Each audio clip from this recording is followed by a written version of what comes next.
The Habsburg dynasty is perhaps the most accomplished and well known in history. In the early modern era, I often mention France, Prussia, Britain, Russia, etc. Yet, when I talk about Austria, I often refer to their dynasty instead. Very few dynasties are as instantly recognizable as the Habsburgs and their chin are. Besides, very few dynasties came as close to ruling Europe, and really the entire world if everything went well. At their peak, they had united Austria, Burgundy and Spain in the hands of Charles V, but after his death, everything went south. The Habsburgs just had so many enemies, it's insane. There are the obvious ones: the Ottoman Empire spreading into the Western Mediterranean, France attempting to break their encirclement, England not being happy about Habsburg and especially Spanish hegemony, and crucially, an increasing amount of Protestant states fighting Habsburg hegemony in the Holy Roman Empire. With all of these enemies, the Habsburgs got weaker and weaker over time, especially as the Spanish Habsburgs mishandled their wealth and ruined their economy. But this video will go into a different direction. The Habsburgs made so many power moves, and had they been successful in even a couple of these, history could have been completely different. In this video, we will explore a world where everything went perfect for the Habsburgs. We start upon the abdication of Charles V, which splits the Habsburg realms between an Austrian, Holy Roman portion and a Spanish and colonial portion. This is a split I fully agree with. The Austrian portion had to focus on the Holy Roman Empire as well as the defense of Central Europe from the Ottomans. The Spanish portion, meanwhile, had to contend with Ottoman expansion in the Western Mediterranean, the rise of France as a major power, and their new colonies in the Americas.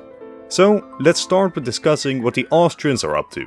Their most important task is fighting the Reformation and keeping the Holy Roman Empire together.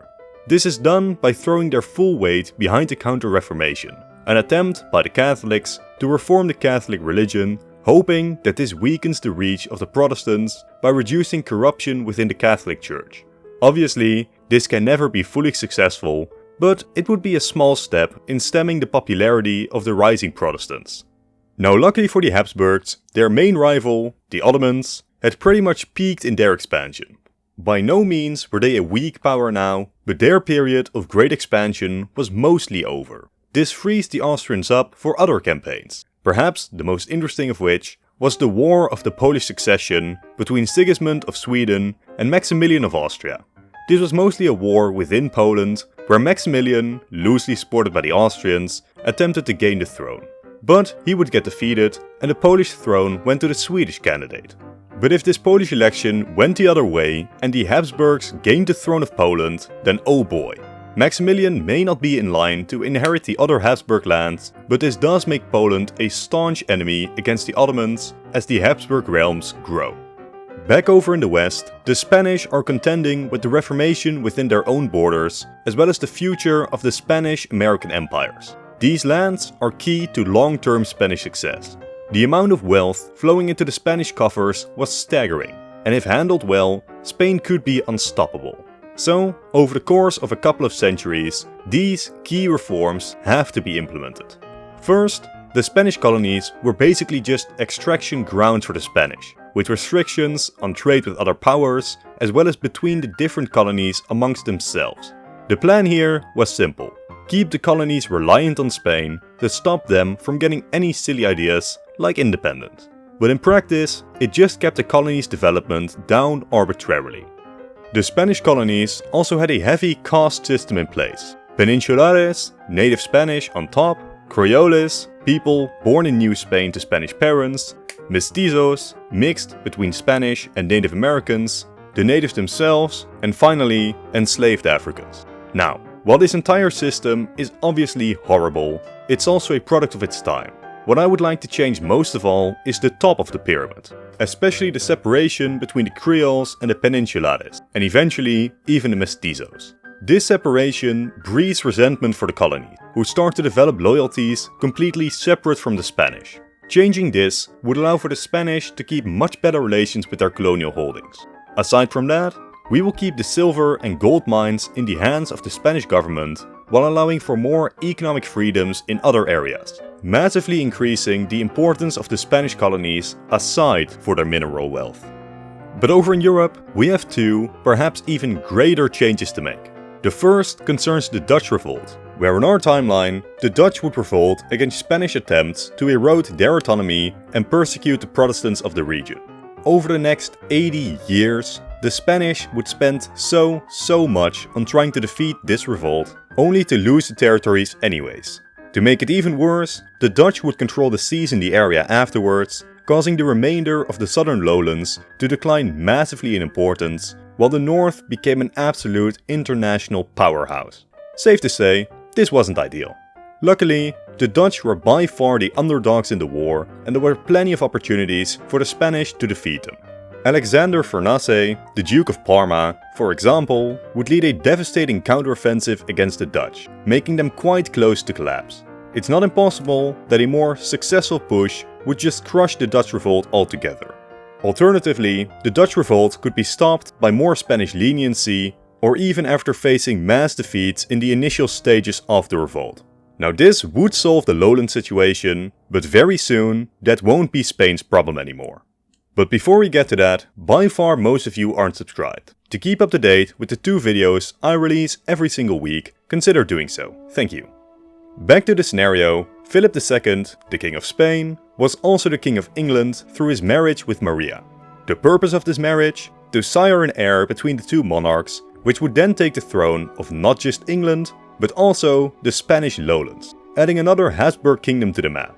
Of course, this failed in our timeline, as Maria died, leaving the English throne to Elizabeth. Philip would then attempt to invade England with the Spanish Armada, only to lose the entire fleet in a devastating blow.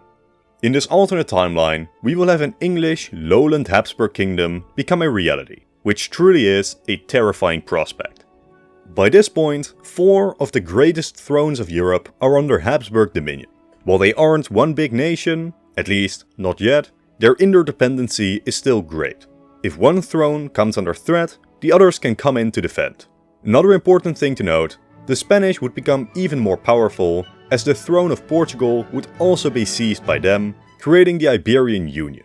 By this point, the Habsburg only have 2 real major enemies, the Ottomans and the French. Now luckily, the Ottomans would already be halted at the Battle of Lepanto, a fight between the Ottomans and a coalition of Catholic states led by Spain.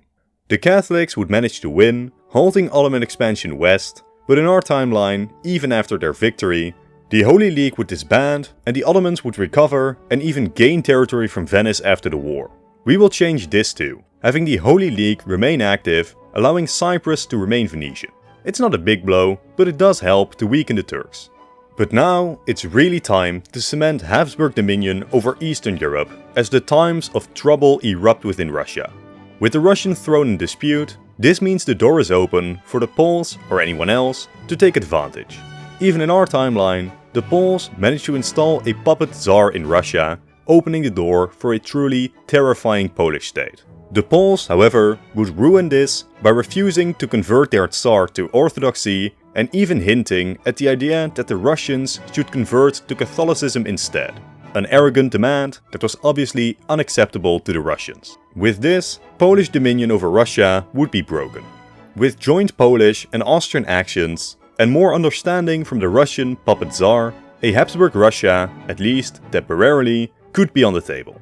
But I must be honest, by this point we are giving the Habsburg an insane amount of luck for all of this to be successful. But hey, this is a what if everything went perfect, so who cares? But it's just about time for a major war to decide the future of the Holy Roman Empire. And this war may just be the final opportunity for the rest of Europe to inflict a serious defeat upon the Habsburgs. But, considering the power of the Habsburg thrones, this does seem like a tough task. But all the enemies of the Habsburg unite in a final attempt to break Habsburg hegemony. This war would be the deciding conflict in European history. But the Habsburg easily have the edge in this conflict, as their enemies are essentially fighting 3 completely disconnected wars, while the Habsburgs can fight in a much more unified fashion.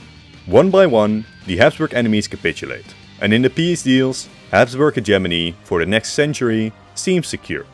The French would lose minor territories to England and Spain, while Sweden's dream of Baltic supremacy are dashed, as they lose their Baltic holdings. Other major rivals like Brandenburg Prussia are also weakened, while Austria's dominance over the Holy Roman Empire is assured. The Ottomans may not have lost anything, but they are now surrounded by powerful Habsburg empires, and they are more focused on not getting invaded than further expansion into Europe. Assuming a best case scenario for the Habsburgs, Europe turns into a sort of federation of Habsburgs. The Iberians focus on Italy, forming an empire in the Western Mediterranean and the Americas. The English form a North Sea empire while following the Spanish to the New World, bringing North America under Habsburg Dominion too, one step at a time. The Austrians slowly reassert their control over the Holy Roman Empire, eventually leading a reconquest of Hungary together with the Poles and the Russians. Habsburg control over Europe now seems all but guaranteed, but don't get too excited. To prevent this video from just being a Habsburg circle jerk, let's look at the weak points for continued Habsburg hegemony. Russia is a backwards and orthodox state led by a Habsburg Catholic monarch. The idea of the Habsburgs losing their Russian crown is not crazy. The Poles and the English monarchs both have to contend with very strong nobilities who are striving for their own goals within the nation. Should the Habsburg monarchs within these nations lose favor with the nobility, undoubtedly, in combination with foreign elements stirring discontent, these crowns too are far from secure. But perhaps the greatest argument against continued Habsburg hegemony is the complicated web of Habsburg marriages and alliances. This simply isn't one big Habsburg empire, and should one of the Habsburg thrones fall without an heir, all other Habsburg realms would have claims on the now monarchless territory. While the future of the Habsburg may look bright, I personally predict that somehow, somewhen, the biggest family feud in history will bring about the downfall of the Habsburg hegemony. But that's where I'll end this video.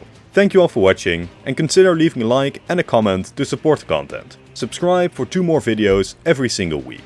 To continue watching, click on one of the 2 videos on screen now. Again, thank you all for watching, and goodbye.